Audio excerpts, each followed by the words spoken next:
අපි තව එක්සාම්පල් කිහිපයක් බලමු. අ, ඔයාලගේ ලොග්බුක් එක මේන්ටේන් කිරීමට අදාළව මේකේ මේ ඇන්ටිබයොටික් යූස් කරන එකක් ගැන තියෙන්නේ. මෙතෙන්ට ඔයා සාමාන්‍යයෙන් මොන ඇන්ටිබයොටික් එක යූස් කරන එක ගැනද ඉගෙන ගත්තේ. ඒ වගේ ලියන්න පුළුවන් ඉතින්. පොදුවේ ලියන්නත් පුළුවන්. හරි පොදුවේ දෙයක් ඉගෙන ගත්තා නම් ඒ විදිහට හිතලා ලියන්න පුළුවන්. මතක තියාගන්න මේක මේ ටික දාන්නේ ආය නැවත නැවත කියනවා කොපි පේස්ට් කරන්න නෙමෙයි හිතලා ලියන්න. අයිඩියා එකක් ගන්න. බහුතරයක් ළමයින්ට මේක අවබෝධයක් නැහැ. කොහොමද මේක හරියටම ලියාගන්නේ කියලා. එච්චර දේවල් ඉගෙන ගන්න තියෙනවද කියලා හිතෙනවා. හරි. ඒ සැකය අරගන්න පුළුවන් මේ ටික බලාගෙන ගියව. අවශ්‍යයට මේ වගේ සිස්ටම් එකක ඉඳලා තව මේකට තොරතුරු එකතු කරගන්න පුළුවන්. හරි අවශ්‍ය නම් විතරයි. ඒ කියන්නේ ඔයා අලුතෙන්ම දෙයක් නිරීක්ෂණය කරලා ඉගෙනගෙන ලියනවා වුණා ඔයාට පුළුවන් මේ මට්ටමින් ලියන්නත් පුළුවන්. මීට වඩා චුට්ටක් විස්තර කරලා ලියන්නත් පුළුවන්. හැබැයි මම කලිනුත් කිව්වා අපේක්ෂා කරන්නේ මේකෙදි අර බ්‍රීෆ්ලි ලියන්න ඕන. කෙටියෙන් ලියන්න ඕන. එහෙම නැතුව හැලි ලිව්වොත් කොච්චර ලොකු වෙනවද? ඒ වගේ ටිකක් ලියලා දුන්නාට පස්සේ අඩුම CMCC එකයට ඒක බලන්නවත් පුළුවන්ද? එහෙම ලොකු හැලි කියව බලන්න පුළුවන්ද? එහෙම බෑනේ. ඔයා ඉගෙන ගත්තේ මොනවද කියලා දැනගන්න විතරයි යාට ඕනේ සාමාන්‍යයෙන් දල වශයෙන්. දැන් ඇන්ටිබයොටික් යූස් කරන එක පිළිබඳව ඉගෙන ගත්තා කියලා කියන්නේ. මේක පොදු වෙන්න පුළුවන්. ඔයාට ඕන නම් මේක ස්පෙસિෆයිඩ් කරලා මෙට්‍රොනයිඩසෝල් වගේ එකකට අදාළව කරගෙන ලියන්න පුළුවන්. හැබැයි ඒ වගේ තියෙන දැන් ඔයා කවුන්සිලින් කරනකොට මොනවද කවුන්සිල් කරේ මොනවද දීපු ඉන්ස්ට්‍රක්ෂන් ඒවා සේරම මේකේ ලියන්න අවශ්‍ය නැහැ. ඉන්ස්ට්‍රක්ට් කළා කිව්වා නම් ඇති. හරි. ඔයා ඒක පැහැදිලි කරා කිව්වා නම් ඇති. මම කලින් කියලා තියෙනවා. මේ වීඩියෝ එකෙන් කවුරු හරි බලන්න පටන් ගන්නවා නම් කියන හිතට තමයි මේ ටික ඉතාම සරලව ආයි කිව්වේ. කොයි කරත් කලින් වීඩියෝස් බලලා එන්න. එතකොට මේ ටික තේරුම් ගන්න ලේසි වෙයි. බලන්න 12 වෙනි එක.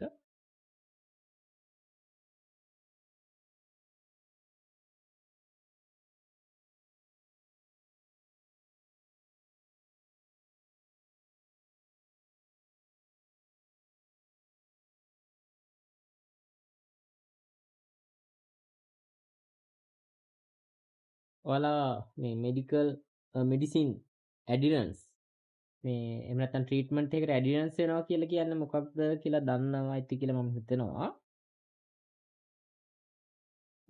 කමෙන්ට් එකකුත් දාගෙන යන්න බලන්න මේ patient adherence ඊළඟට patient compliance මේ වගේ තියෙන වෙනස මොකක්ද? නැත්නම් මේ දෙකම එකක්ද?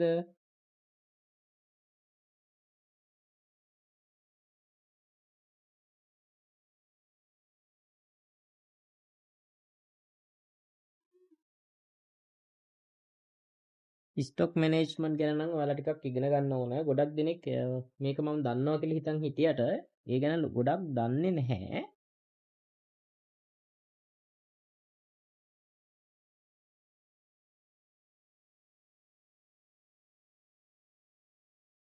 මේ 14 වෙනි එකට අදාළව ඩ්‍රග් ඉන්ටරැක්ෂන් සම්බන්ධව ඔයාලට සිනාරියෝස් කිහිපයක් ගොඩනගා ගන්නත් පුළුවන් අවශ්‍ය නම්. ඒ කියන්නේ ඩ්‍රග් ඉන්ටරැක්ෂන් ගැන ඉගෙන ගත්තා. ඩිස්පෙන්ස් කරන්න කලින් ඒ ගැන චෙක් කරන්න ඕන. හැබැයි ඉතින් එහෙම වුණත් අර අලුතෙන් නිර්මාණය කරලා ලිව්ව වුණත් මේ ඩ්‍රග් ඉන්ටරැක්ෂන් ගැනම කොච්චර එන්න පුළුවන්ද? ඩ්‍රග් ඉන්ටරැක්ෂන් කීයක් තියෙනවද? එතකොට ඩ්‍රග් ඉන්ටරැක්ෂන් ගැන ඔයා කොච්චර ඉගෙන ගන්න පුළුවන්ද? එතකොට ඒ ටික විතරක් දාලා වුණනම් මේ දවස් 100 එහෙම නැත්නම් මේ වගේ ට්‍රේනින් පීරියඩ් එක සම්පූර්ණ කරන්න පුළුවන්. අන්න ඒකත් වළක්ව ගන්න තමයි මම ඇත්තටම මෙන්න මේ එක්සාම්පල්ස් ටික ඔයාලට දෙන්නේ.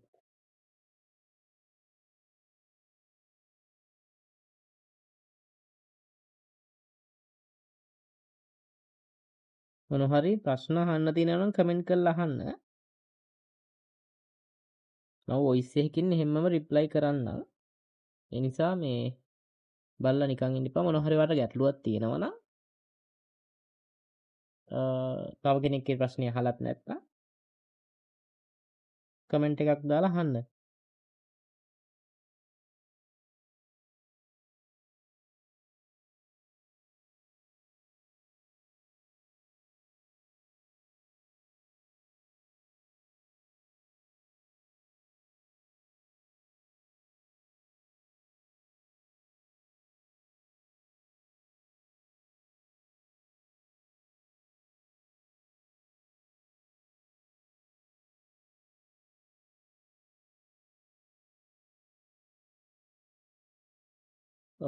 තව කියන්න තියෙනවා මේ ඇඩ්වර්ස් ඩ්‍රග් රියැක්ෂන් සහ සයිඩ් ඉෆෙක්ට් කියන්නේ එකක්ද දෙකක්ද?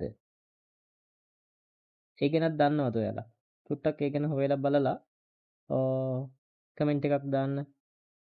ඔයාලා දැනට දන්න දේ.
අද වීඩියෝ එකෙන් එක්සාම්පල්ස් 30ක්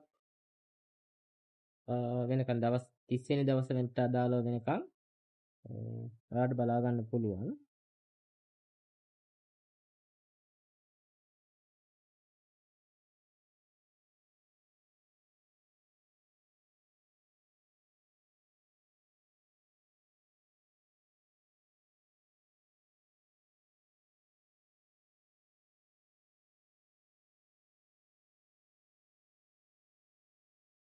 ඉන්සියුලින් සම්බන්ධවත් ගොඩක් දෙනෙකුට ඔය මේ ප්‍රශ්න තියෙනවානේ. ඉන්සියුලින් සම්බන්ධවත් මම වීඩියෝ එකක් දාලා තියෙයි ඒක බලන්න. ඉන්සියුලින් ගැන ගොඩක් දේවල් ඔයාලට ඔය පැටලිච්ච තැන් එහෙම දැනගන්න පුළුවන්. මම ඒක ඩිස්ක්‍රිප්ෂන් එකට දාලා තියන්නම්. එතකොට ඔයාලට ඒකත් බලන්න පුළුවන්.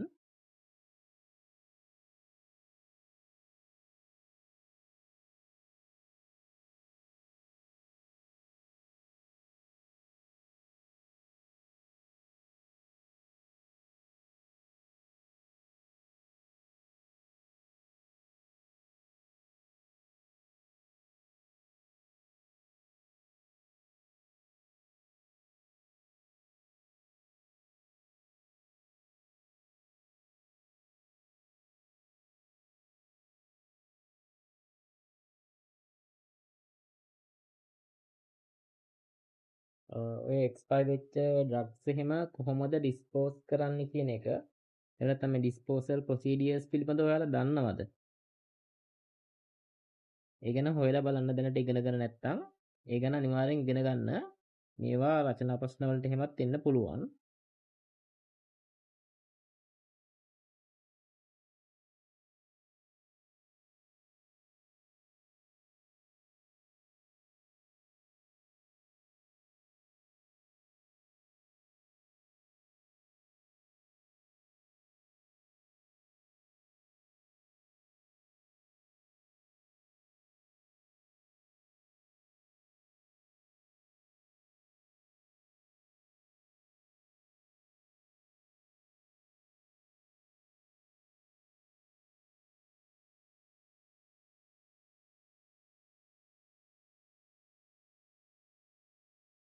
විසි හතරවෙනි එක විශේෂ එකක් OTC රික්වෙස්ට් එකක් ගමන් ත්‍රිවිධ.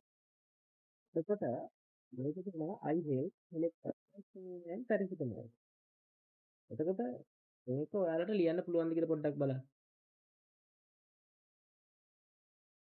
මොනවද ලංකාවේ තියෙන OTC දෙන්න පුළුවන් ඇන්ටිහිස්ටමින් මොනවද? ප්‍රෙස්ක්‍රිප්ෂන් එකක් නැතුව දෙන්න පුළුවන් ඇන්ටිහිස්ටමින් මොනවද තියෙන්නේ? පැරසිටමෝල් නම් ප්‍රශ්නයක් නෑ.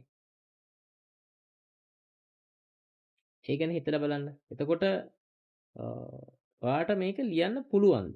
එහෙම ඇන්ටිහිස්ටමින් ඔයාගේ ෆාමසියේ තියෙනවද? තියෙනවා නම් ඒ මොනවද තියෙන්නේ? ඒ ගැන අනිවාර්යෙන් හොයලා බලන්න. හොයලා බලන්න නැතුව මේක නම් ලියන්න එපා.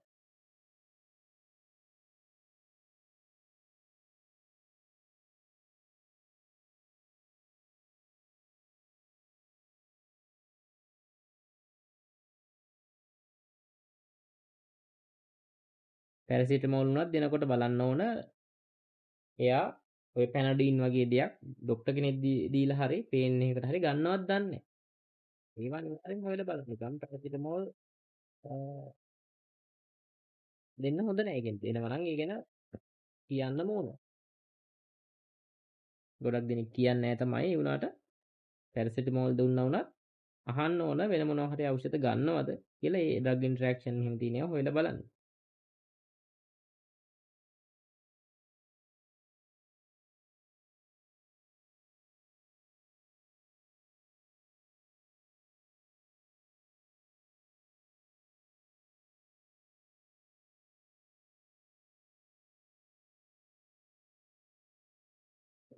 ඇන්ටිබයොටික් යූස් කරන එක පිළිබඳව තමයි ඊළඟ එක තියෙන්නේ.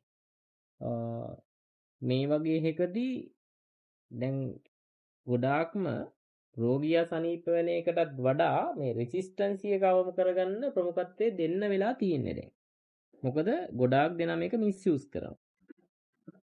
හරි. ඒකෙන් රෙසිස්ටන්සි එක වැඩි වෙන එක ඒ රෝගියාට විතරක් නෙමෙයි සමස්ත ප්‍රජාවටම බලපාන. හිතන්න එකම ගෙදර ඉන්නවා දෙන්නෙක් ඉන්නවා එකම ඉන්ෆෙක්ෂන් එක තියෙන බැක්ටීරියල් ඉන්ෆෙක්ෂන් එකක් දෙන්නෙන් එක්කෙනෙක් විතරයි හරියට ඇන්ටිබයොටික් එක යූස් කරන්නේ. අනිත් එක්කෙනා හරියට යූස් කරන්නේ නැහැ. බාගෙට යූස් කරනවා නැත්නම් හරියට ඩෝස් එක ගන්නෑ. එහෙම නැත්නම් යන්තම් සනීපෙච්ච එකම මේ ඇන්ටිබයොටික් ගන්න එක නවත්තනවා. ඒ වගේ වෙනවා. එතකොට එයා තුළ රෙසිස්ටන්සි එක ඩෙවලොප් වුණාම ඒ බැක්ටීරියාව අර හරියට ගන්න එක්කිනා තුළට එන්න පුළුවන්. එතකොට එයාටත් ඒකේ බලපෑම තියෙනවා. මේ ඇන්ටිබයොටික් රෙසිස්ටන්සි එකේ තියෙන වැදගත්කම ඒක. ඒ කියන්නේ වැදගත්කම කියන්නේ ඒ ගැන ඉගෙන ගන්න ඕන කියන එක. ඇටෙන්ෂන් එක අනිවාර්යෙන් ඒකට දෙන්න ඕන. රෙසිස්ටන්සි එක වළක්ව ගන්න. තනි පුජ්‍යලියෙකුට විතරක් බලපාන එකක් නෙමෙයි. දැන් අනිත් විශේෂ ඩ්‍රග් තියෙනවානේ දැන් හයිපර්ටෙන්ෂන් ඒවා එහෙම දෙයක් ගත්තොත් ඒවා මිස්යූස් කළොත් ඒක විතරයි සාමාන්‍යයෙන් ඒකේ බලපෑම තියෙන්නේ. ඒ පේෂන්ට් මිය ගියා වුණත් ඒ පේෂන්ට් විතරයි. හැබැයි ඇන්ටිබයොටික් වලින් නෙමෙයි. සමස්ත ලෝකයකටම බලපාන කාරණයක්. ඒක නිසා තමයි මේ රෙසිස්ටන්ට් ප්‍රිවෙන්ෂන් කියන එකට විශේෂ අවධානයක් දීලා තියෙන්නේ.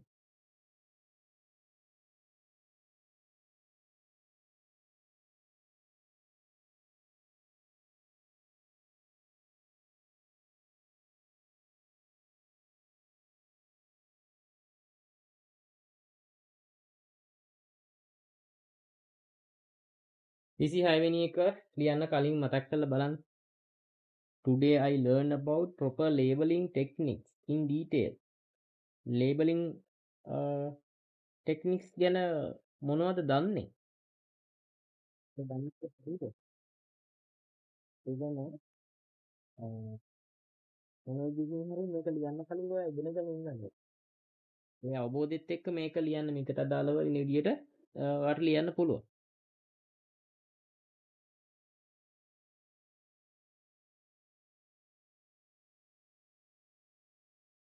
ලේබලින් ටෙක්නික්ස් ඔය ෆාමසියෙන් ඔයා බෙහෙත් අරගෙන තියෙනවා හරි ඒ දෙන ලේබලින් හරි හොස්පිටල් එකකින් දෙන ඔය ඩිස්පෙන්සින් ලේබල් බලලා හරි ඉගෙන ගන්න යන්න එපා. ඒවත් වැරදිනේ. හරියටම මොනවද නීතියෙන් අනුමත කරලා තියෙන්නේ කියලා බලන්න ඕන.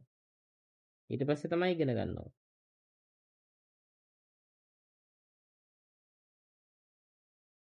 දැන් OTC ඩ්‍රග් එහෙම ගැන බැලුවත් ගොඩක් දෙනෙක් හිතාගෙන ඉන්නේ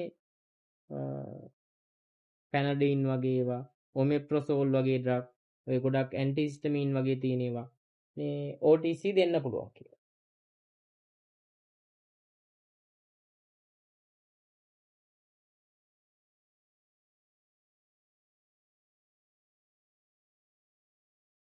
OTC ඩ්‍රග් එකක් OTC නැද්ද? එහෙම නැත්නම් අර ඩ්‍රග් ෂෙඩියුල් එක බලා ගන්න අර වෙබ්සයිට් එකක් තියෙනවා. ඔයාලා ඒක දන්නවද නේද? Medverify වගේ NMR එකෙන් දාලා තියෙන වෙබ්සයිට් එක.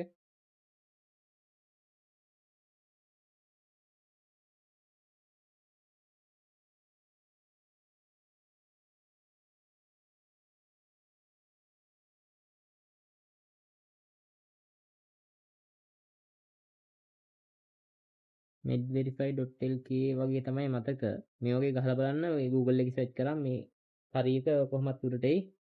ඒකෙන් බලා ගන්න පුළුවන් මේ ඒ අදාළ ඩ්‍රග් එක රෙජිස්ටර් වෙලා තියෙන ෂෙඩියුල් එක මොකක්ද කියලා. දැන් පැරසිටමෝල් වල උනත් ප්‍රෙස්ක්‍රිප්ෂන් නැතුව දෙන්න පුළුවන් ඒවා තියෙනවා, බැරි ඒවා තියෙනවා. ඒවත් මොනවද කියලා අඳුර ගන්න පුළුවන්. 28 වෙනි එකට අපි යමු.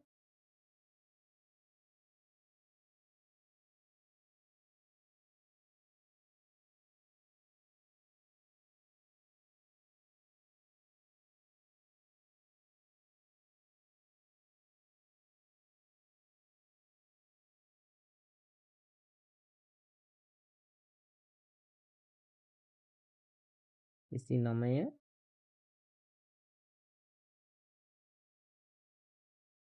30.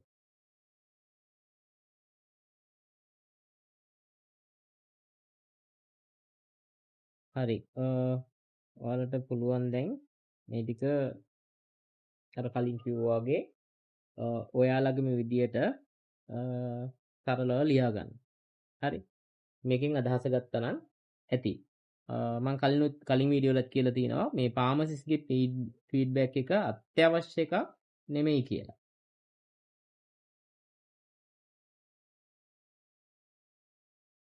මම නැවත නැවත කියනවා කොපි පේස්ට් කරන්න එපා අදහස ගන්න කියලා. බලන්න මේකේ මේ ඔය 30 වෙනි ප්‍රෙස්ක්‍රිප්ෂන් මේ හැන්ඩලින් එක පිළිබඳව තියෙන බලන්නකෝ. 30 වෙනි එක්සැම්පල් එක. මේ වගේ එකක් ඔයාලගේ ඔළුවට එහෙම ලේසියෙන් එන්නේ නැහැ. වැඩ කරන අවස්ථාවල ලියන්න මොනවද ලියන්නේ කියලා හිතා ගන්න බැරුවනේ ගොඩක් දෙනා ඉන්නේ. ඒක නිසා තමයි මේක මම මේ විදිහට වීඩියෝ ටිකක් දාන්න හිතුවේ.